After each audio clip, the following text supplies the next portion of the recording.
오늘 아침에 뉴스를 보니까 이태원 참사가 났어요. 무려 149명이 압사로 죽었습니다. 그 뉴스를 보고 깜짝 놀랐어요. 어제 조금 피곤해서 일찍 잤더니 아침에 일어나자마자 뭐 온 뉴스가 전부 이 이태원 참사에 대해서 보도를 하더라고요. 원인은 할로윈 축제 때문이라고 합니다. 그런데 이 할로윈 축제를 우리가 좀 잘 알아야 돼요. 왜냐하면 할로윈 축제는 기독교 문화가 아니죠.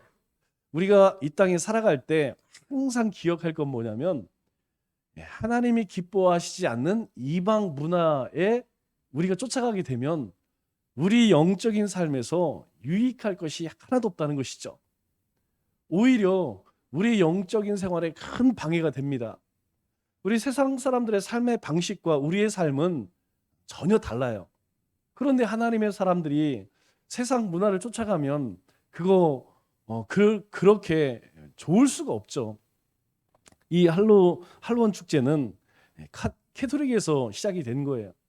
이 죽은 그 성인들 있죠. 우리가 흔히 뭐 성 베드로, 성 뭐 프란치스코 이런 사람들 있잖아요. 그런 성인들을 이제 우리로 따지면 우리 옛말로 따지면 제사를 지내요. 기일이라고 하죠. 그 사람들을 기리는 축제 전날 할로윈 축제를 합니다. 그러니까 오늘이 이제 그런 성인들을 기리는 축제일이죠. 그러니까 그 전날 어떤 풍습이 있냐면 이제 귀신들 죽은 사람들의 영혼이 이 축제 전날에 나와서 이제 싸러 돌아다닌다는 거예요. 그래서 그것을 막기 위해서 무서운 귀신 아니면 또 뭐 이상한 복장을 하고 다녀서 그 귀신들로 하여금 인간 세계에 들어오지 못하게 하는 것에 시작된 것이 할로윈 축제입니다. 그러니까 완전히 이 축제는 이교도 축제죠. 이거는 우리는 전혀 받아들일 수 없는 그런 문화입니다. 그런데 이 문화가 언제부터인가 21세기가 되면서 한국 문화 속에 들어와서 젊은 사람들이 이걸 쫓아해요. 그래서 이번에 죽은 그런 사람들을 보면 대부분이 20대, 30대 초반 다 그런 사람들이더라고요. 저는 뭐 모르는 사람들, 하나님 모르는 사람은 뭐 어쩔 수가 없죠. 그런데 혹 그 가운데에 예수님 믿는 사람이 있었다면 하나님 앞에 갈 거 아니에요. 그러면 하나님 앞에 가서 뭐라고 얘기겠습니까? 할로윈 축제 뭐 이런 복장하고 돌아다니다가 이렇게 왔네요. 그렇게 이야기할 수 있겠습니까? 그것뿐만 아니라 우리 삶의 주변에는 그런 문화들이 굉장히 많이 들어와 있어요. 사실은 그런 문화들이 교회 안에도 굉장히 많이 들어왔습니다. 그래서 우리가 항상 경계할 것이 무엇이냐면 우리가 경건의 모양으로는 아무 능력이 없어요. 그래서 우리 경건 생활에 도움이 되지 않는 것들, 그런 것들은 우리 스스로 잘 차단을 시켜야 합니다. 우리 지지난주부터 교회에 큰일이 많이 났죠? 우리 애영 권사님 하나님 부르심 받고 또 지난주에는 어제죠? 우리 선화자매가 결혼을 했고 또 어머님이 갑자기 돌아가셨어요. 뭐 연세가 있으시니까 34년생이시니까 연세가 좀 많으시죠.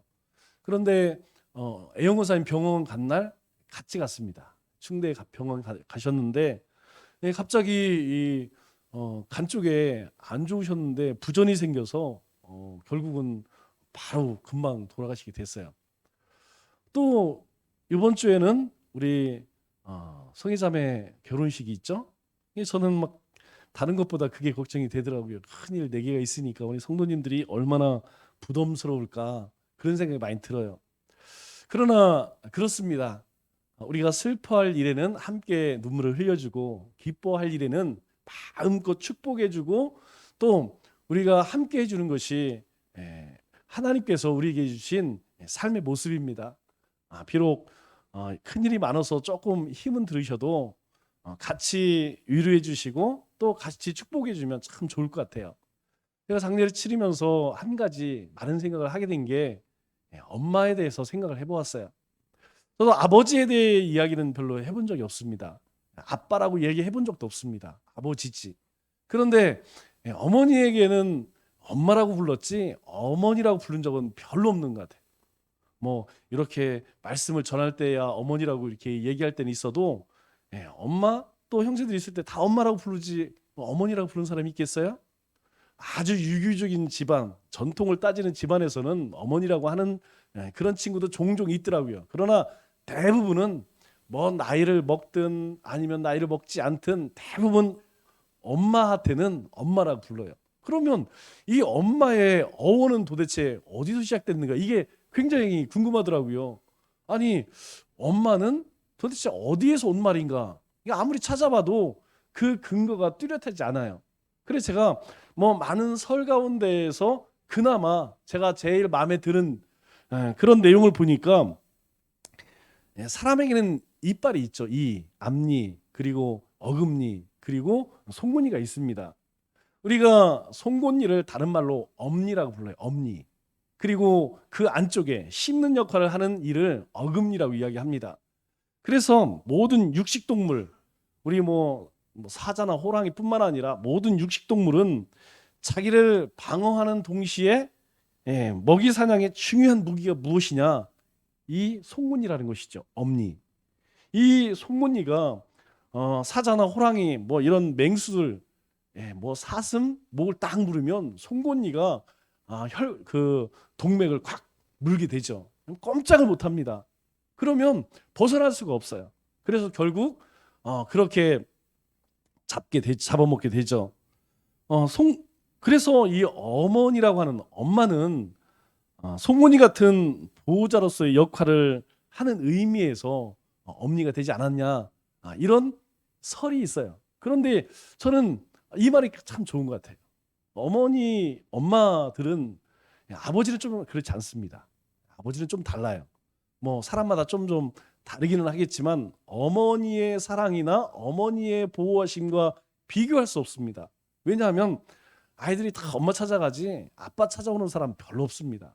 왜냐하면 어머니는 전적으로 자식을 위해서 헌신해요. 자기의 모든 것을 다 내놓고 자식을 사랑합니다.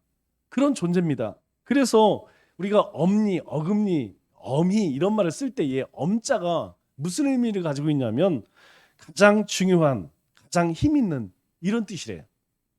그러니까 어머니에게 자식에 있어서 가장 중요하고 가장 힘 있는 존재는 누구냐? 엄마라는 것이죠.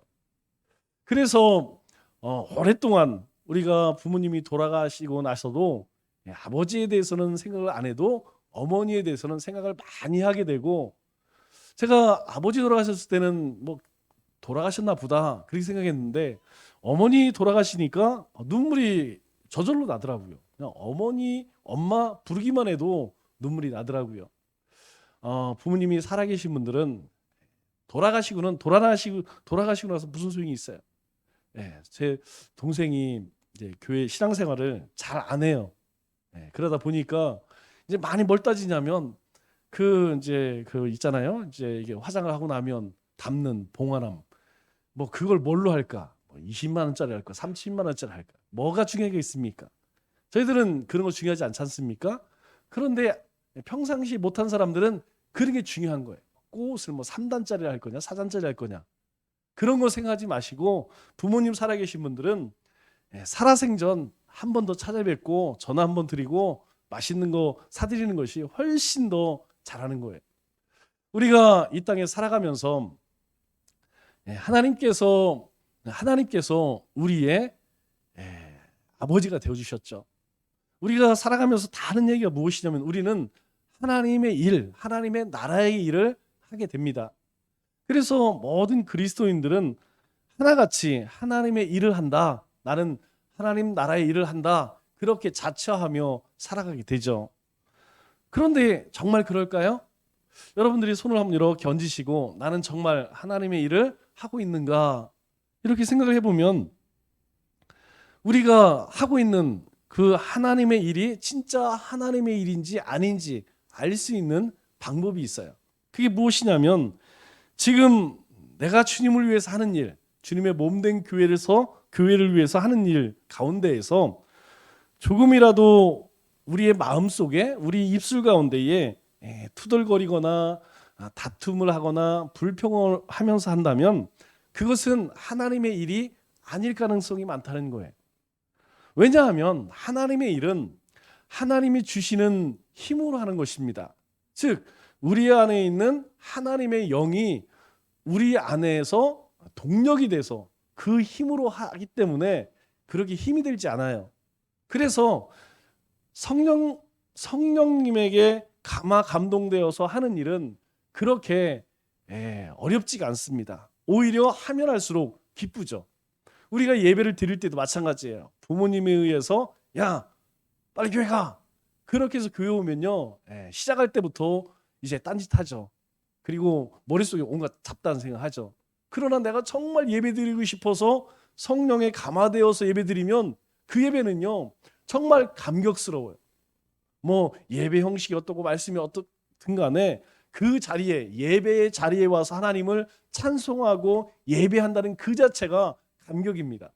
그러나 그렇지 않고 우리가 뭐 의무적으로 억지로 하게 되면 하나님의 일은 절대로 기쁨을 누릴 수 없다는 것이죠.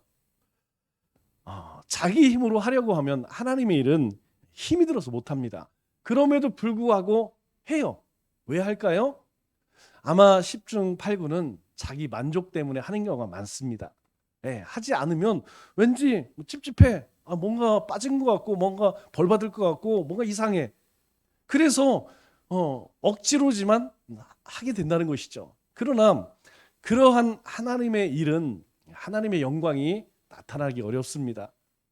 우리가 모든 하나님의 일은 하나님의 말씀과 하나님의 영으로 충만하여 그렇게 행할 때에 하나님의 영광이 나타나는 것이지, 우리가 억지로 자기 의지를 가지고 그렇게 해서는 하나님을 기쁘시게 하기는 어렵다는 것이죠.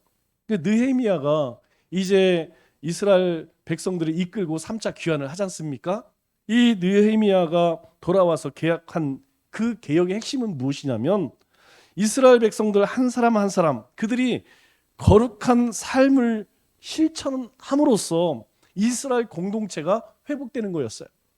이스라엘이라고 하는 그 나라가 회복되기 위해서는 이스라엘 백성들 한 사람 한 사람이 거룩해져야 합니다. 이것은 지금도 마찬가지예요. 하나님이 영광을 받으시기 위해서는 교회 모든, 이 땅에 있는 모든 교회 그리고 모든 성도들 한 사람 한 사람이 세상 속에 들어가서 하나님의 백성답게 살아갈 때에 하나님의 영광이 드러나는 것이죠. 이스라엘 공동체가 이 거룩한 삶을 회복할 때 하나님의 능력과 선한 영향력이 드러난다는 것입니다. 이것이 하나님의 백성들의 힘이에요. 하나님의 백성들의 힘은 세상처럼 물질이 있지 않습니다. 권세 있지 않아요. 막 떼거지를 몰려서 뭐 해라 이런 걸로 드러나는 것이 아닙니다. 하나님의 그 거룩한 삶, 즉 우리 가운데에 하나님의 말씀과 성령의 인도하심을 따라 살아갈 때 진짜 능력이 나타나는 것입니다. 느헤미야는 이 귀한 이스라엘 공동체가 거룩한 비전을 쫓아서 행하기 시작했다고, 이제 포로로 70년 동안 끌려갔다가 다시 돌아와서 그들이 성전을 세우고 말씀으로 은혜를 받고 그리고 성벽을 세우고서 이제는 이 이스라엘이 이전처럼 그렇게 회복되었다, 나름대로 그렇게 생각을 했어요. 그런데 뭐 항상 그렇듯이 뜻하지 않은 곳에서 문제가 생깁니다. 더 충격적인 것은 무엇이냐면, 전혀 문제가 생기지 않을 곳이라고 생각했던 성전, 바로 그 성전에서 부정한 일이 발생했다는 것이죠. 그래서 느헤미야는 이 문제를 해결하기 위해서 이스라엘 공동체가 바라봐야 할, 이스라엘 공동체가 회복해야 할 그 비전, 그 목표를 가장 먼저 집중하게 됩니다. 오늘 44절 말씀을 보니까 그날은 이제 하나님 앞에 성벽을 재건하고 봉헌하는 날이죠. 그때 한 일이 무엇이냐면 거제물, 율법에 정한 대로 거제물과 처음 익은 것과 11조를 모든 성읍 밭에서 거두겠다. 즉 11조를 하나님께 드리는 그 일을 회복해 했다라는 것이죠. 그러니까 이스라엘 백성들이 하나님께서 그들 가운데에 목표를 두신 것, 그들을 통해 이루고자 하시는 일, 그 일을 하기 위해서 가장 원칙적인 것을 먼저 집중했다라는 것입니다. 여러분, 우리 교회의 비전이 뭔지 아세요? 여기 붙어 있는 행복한 공동체, 아름다운 사람들입니다. 우리 개인에게도 이러한 원칙이 회복될 때에 우리 신앙의 능력이 나타난다는 거예요. 우리 가운데에 꿈이 없으면, 비전이 없으면 그 삶은 온전한 믿음의 삶을 살아가기 힘듭니다. 우리는 하나님의 영광을 위해 살아가기 때문에 우리는 가정에서도, 친구를 만날 때에도, 세상 삶의 터전에서도 어느 곳에든지 그 일을 통하여 목표가 있어요. 그래서 모든 사람에게는, 모든 그리스도인들에게는 비전이 있어야 합니다. 그 비전은 거창한 거 아니어도 괜찮아요. 작은 것이지만 그 비전이 있을 때 흔들리지 않는다는 것이죠. 우리는 이 행복한 공동체, 여러분, 이 행복은 어떤 행복이냐면 그리스도 안에서의 행복입니다. 주님과 함께 찬송하고 그리고 말씀과 함께 동행하며 예배하는 삶, 그 행복을 누리는 공동체, 그리고 그러한 삶을 세상 가운데 나아가서 우리를 행복하게 하신 예수님을 전하는, 예수님을 증인이 되는 그러한 사람들, 그 사람이 바로 아름다운 사람들이죠. 이 일을 위해서 우리 구호가 있죠. 사람을 살리고 영혼을 구하고 다음 세대를 키우자. 어떻게 하면 우리가 행복한 공동체를 이룰 수 있느냐? 우리가 아름다운 사람들로 살아갈 수 있느냐? 바로 우리가 세상 속에 들어가서 다 죽어가는 사람들, 우울증 걸리고 낙심하고 그리고 삶을 포기하고 인생이 재미가 없는 사람들, 그 사람들을 살리는 사람, 그리고 죽어가는 영혼을 구하는 사람, 그리고 다음 세대를 키우는 사람, 그 일을 할 때에 바로 하나님께서 우리 공동체를 통해서 일하신다는 것이죠. 이게 우리 교회 비전입니다. 또 여러분 개개인에게는 하나님이 주신 말씀을 통하여서 비전이 있어야 된다는 거예요. 이 비전이 없으면요, 여러분들에게 늘 말씀드리지만 아침에 대문을 나왔는데 갈 곳이 없어. 여러분, 그러면 어디를 가겠습니까? 방황할 수밖에 없는 거예요.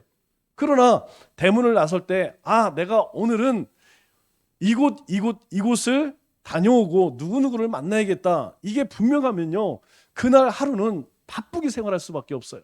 그런데 그 목적이 없으면요, 하루가 얼마나 지루한지 모릅니다. 인생도 마찬가지.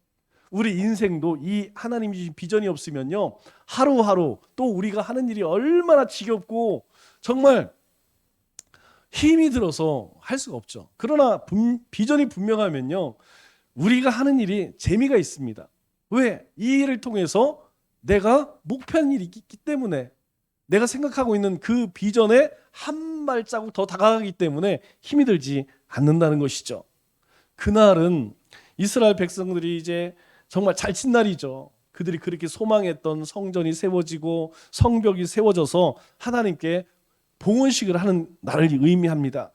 이 말은 그들이 하나님 앞에 작정한 게 있어요. 서약한 것이 있습니다. 이제 하나님 앞에 우리가 거룩한 삶을 살겠습니다. 그리고 하나님 앞에 영광을 돌리게 되죠. 하지만 다 그런 건 아니에요. 그 가운데에는 한편으로 자신의 더러운 이익을 쫓아 그렇게 살았던, 또 모략을 꾸미고 악한 일을 행한 사람들이 있었습니다. 그 중에 대표적인 사람이 누구예요? 당시의 대제사장이었던 엘리야십. 아니, 대제사장이요, 도비야라고 하는 사람과 작당을 하여서 성전에 하나님께 드려진 예물들을 다 빼돌리고 있었어요. 그런 악한 일을 하는 사람들도 있었다는 것이죠. 우리가 살아가면서 많은 일들을 경험합니다. 뜻하지 않은 일도 만나게 되죠. 그런 위기를 맞이했을 때에 우리가 반드시 점검해 봐야 할 것이 있어요. 여러분이 살면서 생각지도 못한 일이 내 삶에 일어났다. 그러면 가장 먼저 뭘 생각해 봐야 하냐면, 내가 내 삶의 모든 문제를 하나님 앞에 내어 맡겼느냐, 소유권을 하나님 앞에 이양했느냐, 이 문제를 가장 먼저 돌아와야 한다는 것이죠. 그럼 우리는 우리의 시간도, 건강도, 은사도, 우리의 가정도, 삶의 터전도, 우리에게 주어진 모든 것은 누구의 것입니까? 하나님의 것이에요. 그런데 우리가 그것을 마치 내 것이라고 생각했을 때에 10중 8구는 우리의 삶에 위기가 찾아온다는 것이죠. 그래서 그런 문제들이 찾아왔을 때에는 내가 하나님께 드리지 못하고 내가 붙잡고 있는 게 무엇인가, 이것을 빨리 돌아봐야 한다는 것입니다. 대부분은 우리가 탐욕 때문에, 욕심 때문에, 왜? 이 땅에서의 평안한 삶을 위해서 우리가 이 땅에서 영원히 살 것처럼 그렇게 이 세상 것에 마음을 빼앗기면 욕심을 부릴 수밖에 없어요. 그 욕심으로 인하여서 결국은 위기에 봉착할 수밖에 없는 것이죠. 그리고 그때에는 대부분 그렇습니다. 영적인 생활, 우리 영성생활이라고 그러죠. 이 영성생활이나 하나님이 우리에게 주신 사명을 잊고 살았을 때, 그때 바로 우리 가운데에 그런 문제들이 찾아온다는 거예요. 삶에는 우선순위가 있습니다. 우리의 삶에는 삶의 우선순위가 있어요. 신앙에도 우선순위가 있습니다. 그런데 신앙생활이 우리 생활에 뒷전이 된다든가, 우리가 하나님이 아닌 다른 것에 마음을 빼앗겨서 하나님을 기쁘시게 하는 일을 뒷전으로 여기게 되면 반드시 그 삶에는 어려움이 찾아온다는 것이죠. 왜 그럴까요? 하나님은 질투하시는 하나님이라고 말씀해요. 하나님 우리가 뭘 하든 간에 니네가 좋으면 나도 좋다, 이게 아닙니다. 하나님은 우리가 다른 것에 마음을 뺏기면 막 참지를 못했어요. 그래서 막 질투하시고 시기하셔서 하나님이 견딜 수 없어 우리 가운데에 반드시 만지신다는 것이죠. 성전 봉헌식 당일에는 하나님의 은혜가 그 이스라엘 공동체에 얼마나 충만했겠습니까? 우리도 그렇죠? 다른 날보다 이 주님의 날 더 큰 은혜가 임합니다. 또 우리가 어떤 임징식을 한다든가 아니면 어떤 행사 때에 성탄절이나 아니면 송구영신 예배 또는 우리 부활절, 이런 때에는 다른 때보다 좀 틀려요. 더 큰 하나님의 은혜가 우리 가운데 임해죠. 그들이 70년 만에 돌아와서 성전을 봉헌하고 성벽을 봉헌할 때에 그들 안에 얼마나 큰 하나님의 은혜가 임했겠습니까? 그런데 그들은 하나님 앞에 드리는 모든 것들을 억지로 하지 않았어요. 자원하여서 52일 만에, 여러분 예루살렘 성벽이요, 뭐 조그만 그런 담장이 아닙니다. 엄청납니다. 우리 통곡의 벽에 가면 제일 하단에 그 당시 원벽이 있어요. 처음 세웠던 그 성벽에 단이 있습니다. 그 원래 바위들이 있어요. 엄청납니다. 상상을 초월해요. 그 성벽을요 52일 만에, 그러면 이스라엘 백성들이 얼마나 열심히 했겠습니까? 자원하여서 기쁨으로 했기 때문에 힘이 들지 않고 밤낮으로. 여러분 그때 시기한 자들이 막 찾아왔죠? 막 공격을 합니다. 실제적으로 반대를 해요. 그래서 한쪽에서 그렇게 성벽을 재건하면 한쪽에서는 창을 들고 칼을 들고 지켰다는 거예요. 그렇게 해서 52일 만에 제거를 했습니다.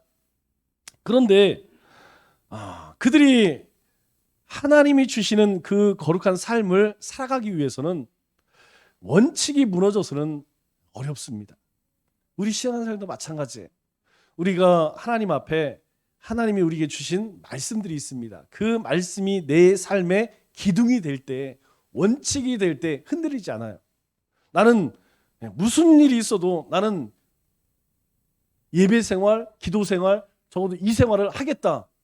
여러분 그러면 그 삶은 그곳에 집중이 돼 있어요. 그런데 오늘 못하면 내일 하지, 내일 못하면 모레 하지. 여러분 그 삶은 그렇게 하나님께서 원하시는 담대한 삶 살기가 굉장히 어렵습니다. 우리가 세상에서도 마찬가지죠. 우리가 어떤 분명한 목적이 있고 삶에 어떤 가치관이 있어야 흔들리지 않지, 뭐 이것도 옳고 저것도 옳고, 그것은요 제대로 살아갈 수가 없게 됩니다.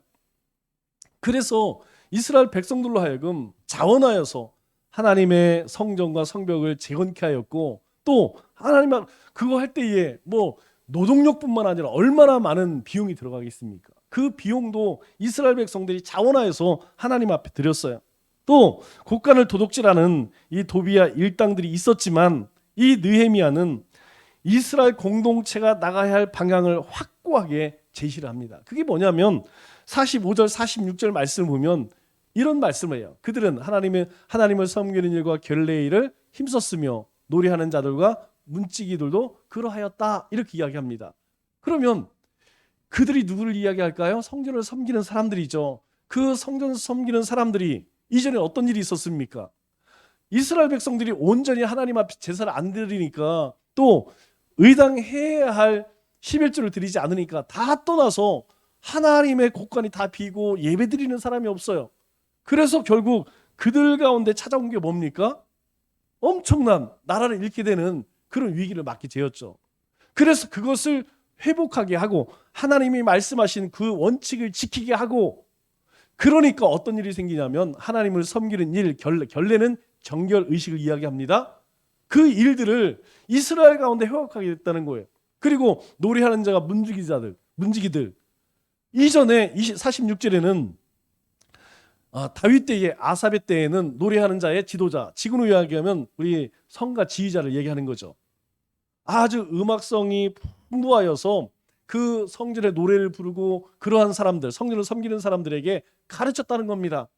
그냥 니네 멋대로 저처럼 뭐 박자 음정 무시하고 그렇게 부르는 것이 아니고 이렇게 해라, 그런 사람들까지 두어서 그렇게 온전히 섬기게 했다는 것이죠.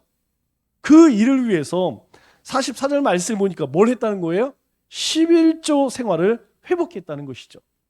여러분, 이 11조라는 것은 우리 신앙의 아주 중요한 부분을 차지합니다. 이거는 물질적인 돈의 문제가 아니라는 거예요. 이 11조는 이스라엘이 광야 수업을 받던 광야 40년 가운데에서 하나님이 주신 명령입니다. 사실은 이스라엘 백성들이 광야 생활 이전, 아브라함 때 그 이전에도 있었습니다. 하나님 앞에 11조를 드린다는 것은 하나님께서 11조가 없으면 하나님께서 우리의 예물을 취하시려고 요구하시는 걸까요? 그거 아니죠. 우리가 알다시피 하나님은 만유의 주이십니다. 만유의 주라는 말은 세상의 주인이란 뜻이에요. 세상의 주인인 하나님이 우리의 소유를 탐내시겠습니까? 그거 아니라는 것이죠. 11조는 삶의 주인이 누군지를 묻는 문제라는 거예요. 그래서 11조는 신앙 고백이라고 이야기를 합니다. 요즘에 보면 우리가 흔히 자유주의 신학자들이라고 이야기하죠. 저도 유튜브에서 많이 보았습니다. 11조를 드려야 될까 말까 하면서 성경을 들이대 갖고 이런 얘기 저런 얘기를 하더라고요. 여러분, 우리가 하나님 앞에 행하는 모든 신앙의 모습은요, 신앙 고백이에요. 내가 하나님을 구원받아서 그 기쁨 때문에 예배드리는 거 아니겠습니까? 여러분, 이 예배를 어떻게 강제로 억지로 드리겠어요? 우리가 구원을 얻은 그 기쁨이 있어서 예배를 드리고, 그리고 예물을 드리고 헌신을 하고 복음의 증인된 삶을 사는 것이지, 그거 해서 복 받으려고 하는 게 아니지 않습니까? 우리는 이미 가장 큰 축복을 받았어요. 그게 뭡니까? 구원 아니겠어요? 그래서 우리가 예물을 드리는 것은 우리의 삶의 주인이 하나님이십니다. 힘써 일할 수 있는 생명 주시고 건강 주셔서 얻은 것, 그 중에 하나를 분별해 하나님께 드립니다. 그 9도 하나님이 기뻐하시는 곳에 쓰겠습니다. 이 의미가 11조 아니겠어요? 여러분, 새벽 예배도 저는 마찬가지예요. 오늘 하루 하나님 이 말씀처럼 살겠습니다. 하루에 이 1시간을 하나님 앞에 드리지만 나머지 23시간은 제가 이렇게 살겠습니다. 그 의미예요. 여러분, 큐티집에서 하며 하루 시작하는 게 그 의미예요. 제 마음대로 살 것이 아니고 이 말씀을 묵상하고 이 말씀 가운데 하나님 주신 그 은혜를 가지고 나머지 시간도 그렇게 사겠습니다. 이제 내일 모레 화요일이 11월 월삭 새벽 기도죠? 여러분, 이제는 나오셔야 돼요. 이 한 달의 시작, 하나님 앞에 말씀으로 시작합니다. 나머지 30일도, 나머지 29일도 그렇게 살아가겠습니다. 여러분, 송구영신 예배, 한 해를 가고 한 해를 맞이하니까 아닙니다. 올 한 해 하나님 첫 시간 0시 이 시간을 하나님 앞에 드림으로 나머지 시간 365일 이 시간도 하나님 이와 같이 살아겠습니다. 이게 바로 첫 것을 드리는 의미라는 것이죠. 동시에 또 한 가지는 무엇이냐면 하나님의 백성의 공동체가 어떤 방향으로 나아갈 것인가, 그것이 믿음 공동체 아니겠습니까? 이스라엘 백성들에게는 성전이 있었죠. 오늘 우리에게는 교회가 있죠. 여러분, 이곳에서 우리가 경험을 하는 거예요.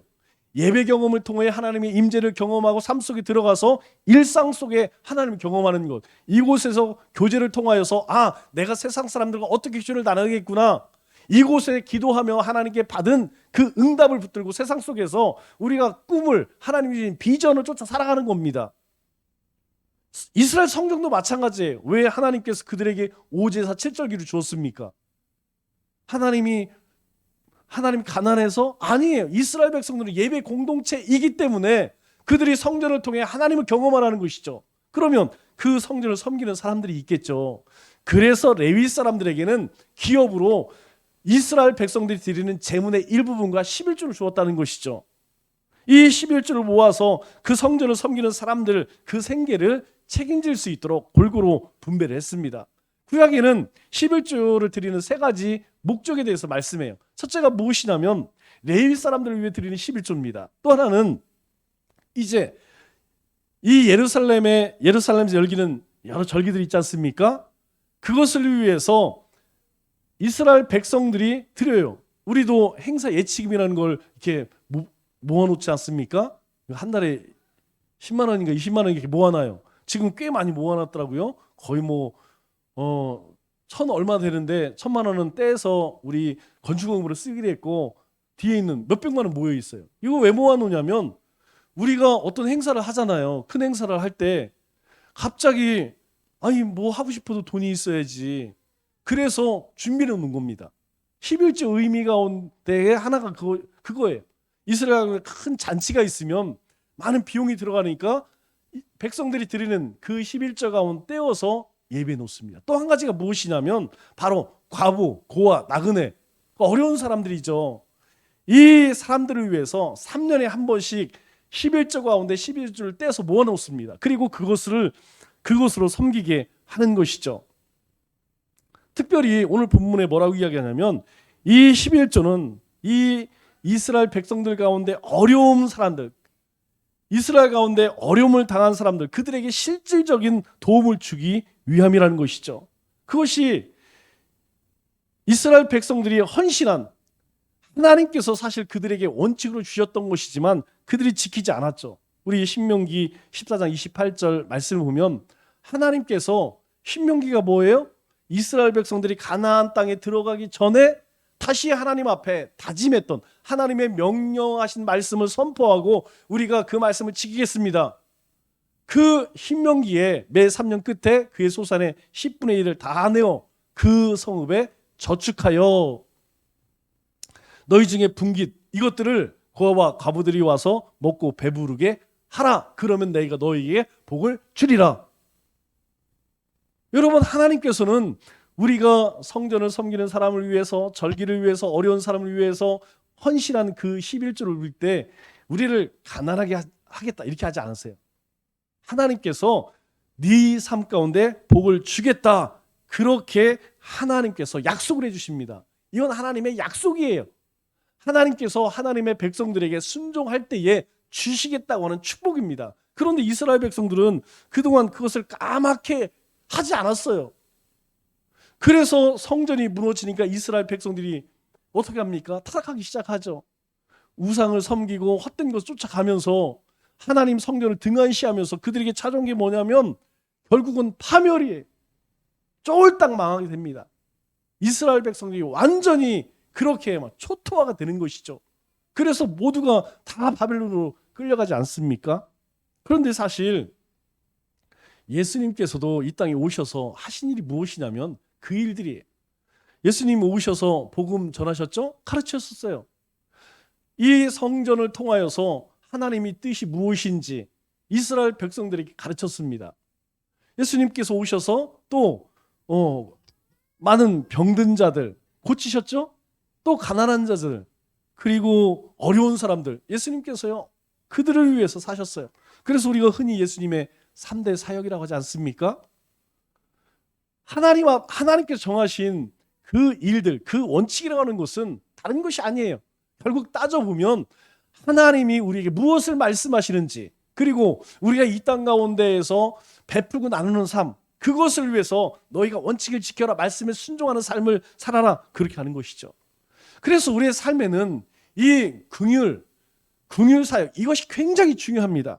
이 긍휼 사역이라는 것은 우리 성도들의 삶에 하나님의 성품을 드러나게 하는 구체적인 그런 사역이라는 거예요.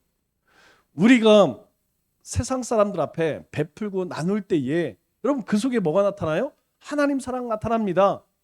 우리가 그들 위해서 굴림해서는요 절대로 그들이 하나님 모습 보지 못해요. 우리가 힘겨운 사람, 고통받는 사람, 어려운 사람들, 그들에게 찾아가 손을 내밀고 섬겨줄 때에 우리의 삶에 하나님의 살아계신 영광이 드러난다는 것이죠. 그러나 우리가 이전에 그렇게 그런 사람, 그런 존재였나요? 아닙니다. 우리 에베소서 2장 3절 말씀을 보면 우리는 예전에 어떤 사람이었느냐? 우리는 본질상 진노의 자녀였습니다. 그런데 4절 5절에 보니까 뭐라고 말씀해요? 긍휼이 풍성하신 하나님. 하나님은 긍휼이 풍성하시대요. 그래서 그 긍휼함으로 인하여서 우리를 살리셨고 그 은혜로 우리가 구원을 받았다, 그렇게 이야기해요. 결국 예수님께서 어려운 사람들을 돌아보신 것처럼 그 주님이 우리 안에 계시다면 우리 가운데에도 세상을 향해서 그런 긍휼한 마음이 있어야 한다는 것이죠. 그래서 그리스도인들이 복된 삶을 살기 위해서 산상수훈 첫 번째 뭡니까? 팔복이죠? 그 팔복 가운데 뭐라고 말씀하세요? 7절에 보니까 긍휼히 여기는 자는 복이 있나니 그들이 긍휼히 여김을 받을 것이요. 우리가 누군가를 불쌍히 여기는 마음을 갖는다면 하나님도 우리를 불쌍히 여기신다는 거예요. 이 얘기를 바꾸면요, 너희가 강팍하면 하나님으로부터 강팍함을 받는다는 거예요. 하나님의 은혜가 임하지 않는다는 거예요. 우리가 막 마음이 강팍해서 힘들고 어려운 사람들, 야 저것들 가보면 막 응? 좋은 집에 살고, 여러분 힘겨운 사람들, 어렵게 사는 사람들 훔쳐놓고 그래. 여러분 그 강팍한 심령이에요. 우리가 누군가를 보고 어떤 일을 만났을 때 성령이 주시는 마음 뭡니까? 안타까워요. 불쌍해요. 그러면 그대로 행하면 됩니다. 그런데 거기에 대고 막 그러면 그것이 네 삶 가운데 그대로 하나님이 임하신다는 거예요. 네가 악하게 강팍하게 행하면 하나님이 네 삶 가운데 그렇게 임한다는 것이고, 우리에게 하나님의 성품인 하나님의 대표적인 성품 중에 하나 아니겠습니까? 그 길이 뭐예요? 사랑 아니겠습니까? 사랑하는 마음이 우리 안에 있으면, 긍휼한 마음이 있으면 하나님도 우리에게 그렇게 행하시겠다는 것이죠. 우리 헨리 나우엔 목사님이라고 아주 유명한 분이죠. 이 목사님이 긍휼에 대해서 이런 말씀을 했습니다. 긍휼은 우리로 하여금 상처받은 곳으로 가게 하고 고통받는 장소로 돌아가게 하며 상처받고 두려움과 혼란 그리고 고뇌를 함께 나눌 것을 요구한다. 긍휼은 우리로 하여금 불행 중에 있는 사람들과 함께 울고 외로운 사람과 함께 슬퍼하고 눈물 흘리는 사람들과 함께 울도록 도전한다. 긍휼은 우리에게 약한 사람에게 약하고 상처받기 쉬운 사람에게 연약하며 없는 사람에게 무기력할 것을 요구한다. 여러분 얼마나 멋진 말입니까? 사실 예수님이 그렇게 하셨어요. 예수님은요, 약한 사람들, 가난한 사람, 소외된 사람들 항상 그들 곁에 가셨지, 힘 있고 권세 있고 많이 부자들, 그들 가운데 가서는 예수님께서 책망하셨죠. 우리에게 오늘 느헤미야가 이스라엘 백성들에게 왜 그 원칙, 너희가 이전에 하지 않았던 그 11조를 드리고 그 11조를 통해서 이러한 것들이 회복되어야 한다, 그렇게 이야기합니까? 오늘 우리의 삶에도 동일하다는 거예요. 우리 가운데 그 하나님의 마음, 그 주님의 마음이 회복돼야지 우리가 하나님 앞에서 온전한 그런 믿음의 삶을 살아갈 수 있다는 것이죠. 여러분 예수님 보세요. 예수님은요 철저히 섬김의 종으로 이 땅에 찾아오셨습니다.